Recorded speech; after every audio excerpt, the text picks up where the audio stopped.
Hello everybody out there in that big world of ours.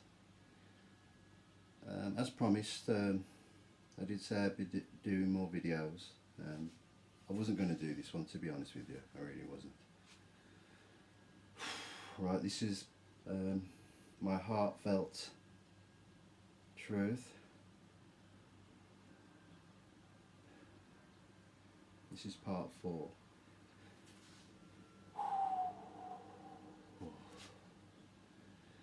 Excuse me. Ooh.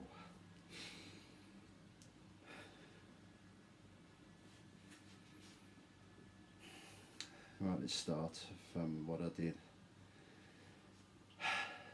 yesterday. I went to our local Asda just to get a couple of things. I went twice actually. I went in the afternoon and I went in the evening. Right, in the afternoon part, I obviously got a couple of things from Asda, and as I came out across the car park, I saw this disabled guy in a wheelchair, and like there's a ramp at the side of the car park which leads you up to the Asda entrance. And he was struggling. I thought, oh, and I said to him, "Are you okay? Need any help?" And he said, "Yes, please, yes, please." So I quickly hopped over to him on my knee, literally, and I pushed him. And he said, "Oh, thank you for doing this." I said, "No, it's all right. It's the kind of person I am. It's the way I've been brought up. You know, parents instilled in me, if I see people who are struggling, I will offer my help. I really will, just to any stranger. It's the way I am." But you know, bless him. Bless him. You're probably a little bit younger than me. But anyway, I pushed him up to the entrance, literally, and he says, "Thank you ever so much," and he wished me a happy new year. I says, "A happy new year to you too." And then I just walked back home, and I rested a bit. And when I got back to the flat, I was crying because I thought, oh, that guy, man. But I felt good though. After I finished crying, I felt really good because of what I've done. I did a good deed. Bless him. But anyway, and then as the day drew on, I went to the Asda again because I forgot some stuff. I thought that's as typical of us males. We do forget things when we go out shopping. Typical. But anyway, yeah. As I came out, I saw like a gang of youths, young teenagers. There must have been about at least 10 of them in two separate groups from what I could see. And as I was approaching them, all of them were staring at me. I was thinking, oh gosh, what's going on here? But anyway, I carried on walking, and then I turned around and they were still staring at me. Gosh. But anyway, I got back into the flat, and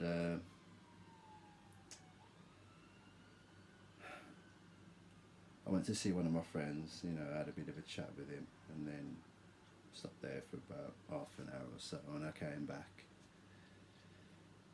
And I started to watch this film. For the life of me, I can't remember the guy's name, the character name of him, but what stood out in it was this cat.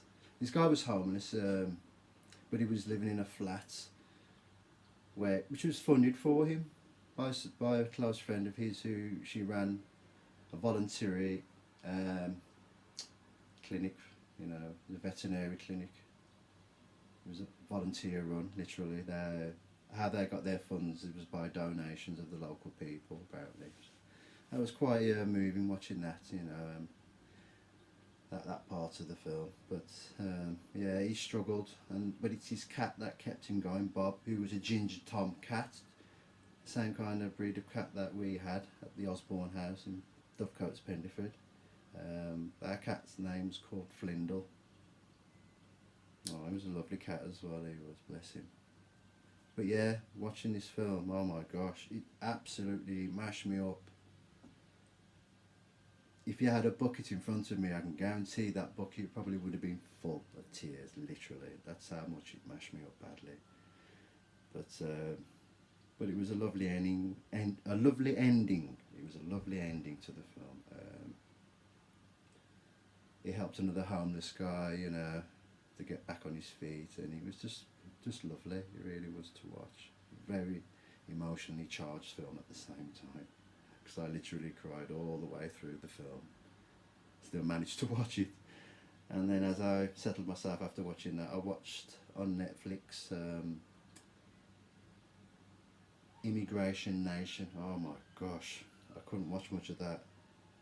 It was when Donald Trump was in power, and they had a specialist police organisation called ICE. And these guys were armed to the teeth with guns, literally machine guns, and they were going around removing people who were illegal in America. And one guy had been in, he was from Chile, I think he was from, 27 years in the country, you know, illegally, and that to separate him from his family. And I always remember this bee was talking about his daughter. When they tore him away from his family, his daughter wouldn't let go of his leg. Gosh, man, that absolutely ruined me emotionally, that did, watching that scene. I couldn't watch it anymore, so I stopped watching it. Again, I calmed myself down after that, and some of the messages I was sent yesterday from my niece in particular. She said to me that she was so proud of me doing these videos about speaking out about what happened to me when I was a child.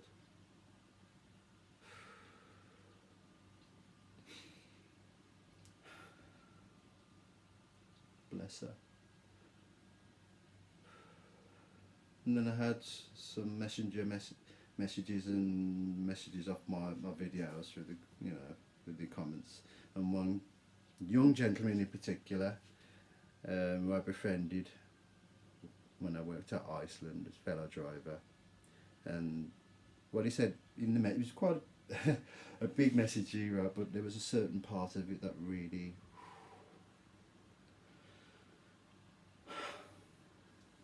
hit me here big time. If I can remember what he said in that little message section, he said, you know, when I first met you, I saw a very strong and powerful person, but, you know, oh gosh.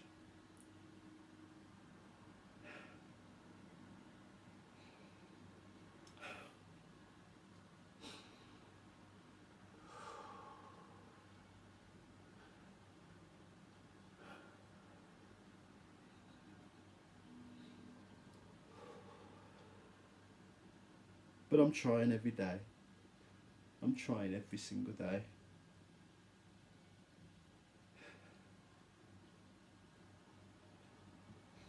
But I feel good about what I did yesterday, pushing that guy in his wheelchair, bless him.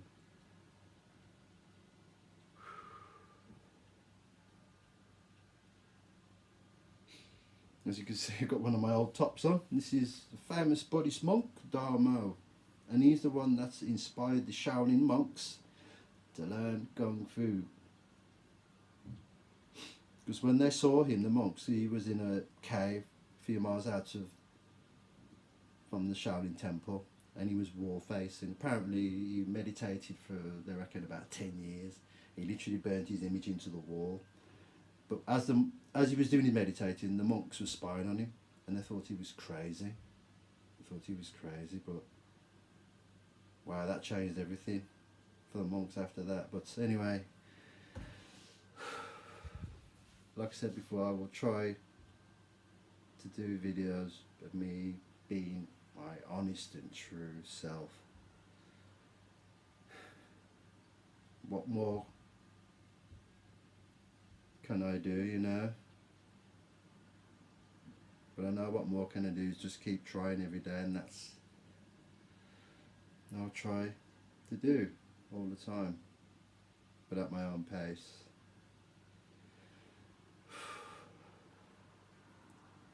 And I know some of you have been sharing my videos, but, you know, I know there's people out there, again, like I said before, who are struggling, who won't speak out about these things, you know.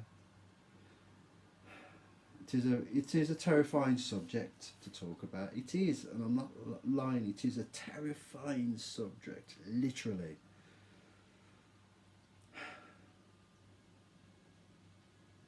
When I post the videos up onto my channel, I was thinking, oh, all these thoughts were going through my head. Oh, I was just like imagining people saying all these hurtful things to me. Why did you put the video up about this and that? Look, I can't hide it anymore. I can't. And I tried literally all my life to hide what happened to me in my youth. You know, I know I did a pretty good job of covering and masking it and being the happy-go-lucky person.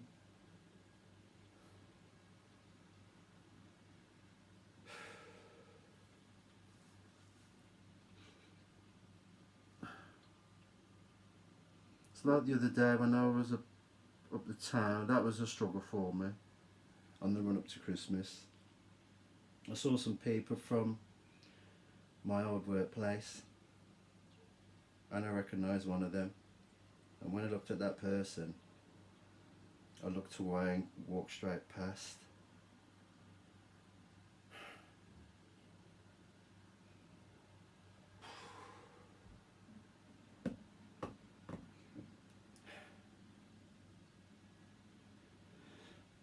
Okay, you wonderful lot out there who have been so heartfelt to me, you know, please have a nice time tonight bringing in the new year, and please stay safe out there, please, because I know what I used to do and the videos that I've posted on my other social media platforms towards the very end, I always say please stay safe. Even before the pandemic had come in, before anybody knew about it around the world, I always use that word, stay safe, stay safe. And I'm going to end with that. Just stay safe out there, everybody, please. And thank you.